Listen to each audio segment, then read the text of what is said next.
सानेहा Christ church में अमरीकी रहनुमाओं का अफसोसनाक किरदार सामने आ गया।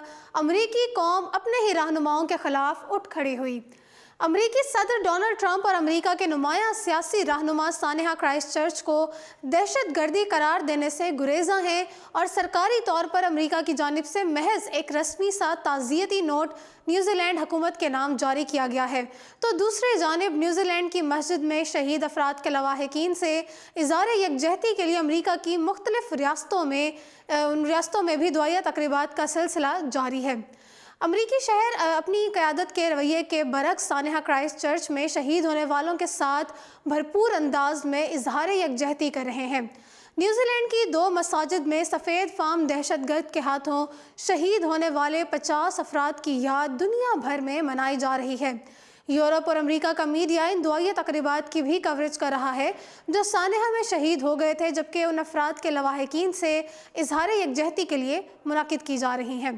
क्राइस्ट चर्च से 11,000 किलोमीटर दूर अमरीकी रियासत कैलिफोर्निया की सांता क्लारा यूनिवर्सिटी में पाकिस्तानी तलबा की जानिब से ताज़ियती तकरीब का एहतमाम किया गया था, जिसमें तमाम मज़ाहिब से ताल्लुक़ रखने वाले अफराद ने शिरकत की।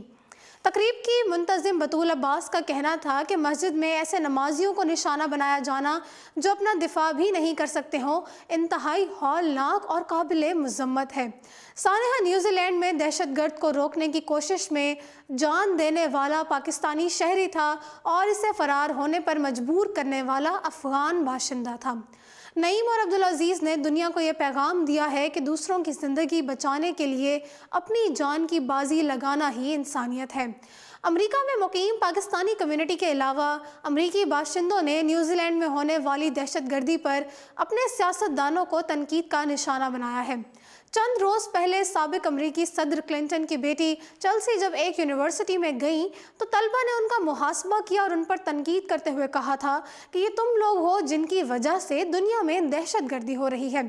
चेल्सी क्लिंटन पर तनकीद को सुनकर अमरीकी सदर डोनाल्ड ट्रंप के बेटे ने दिफा में कहा कि चेल्सी क्लिंटन पर तनकीद करने वालों का भी वही मामला है जो अमन की बात नहीं सुनना चाहते। अमरीकी सदूर के बच्चों की जानिब से तनकीद करने वालों पर जवाबी कार्रवाई के बाद सोशल मीडिया पर काफ़ी रद्द-ए-अमल आया और अमरीकी अवाम ने अपने हुक्मरानों को आईना दिखाते हुए कहा कि न्यूजीलैंड में दहशतगर्दी करने वाले को दहशतगर्द ना कहना खुद मुसलमानों के खिलाफ की जाने वाली नफरत का इजहार है, जिससे अमन कायम नहीं हो सकता। दहशतगर्दों को मज़हब से जोड़कर मुसलमानों को बदनाम किया जाता है, जबकि दूसरे मज़ाहिब से ताल्लुक़ रखने वाले लोगों को दहशतगर्द के बजाय ज़हनी मरीज़ और कातिल करार दिया जाता है। मुसलमान अमन की बहाली में जो किरदार अदा कर रहे हैं, उससे एक तरफ़ा अमन कायम करना मुश्किल हो जाएगा। फ़िलवक्त इतना ही। मज़ीद अपडेट्स के लिए देखते रहिए उर्दू पॉइंट।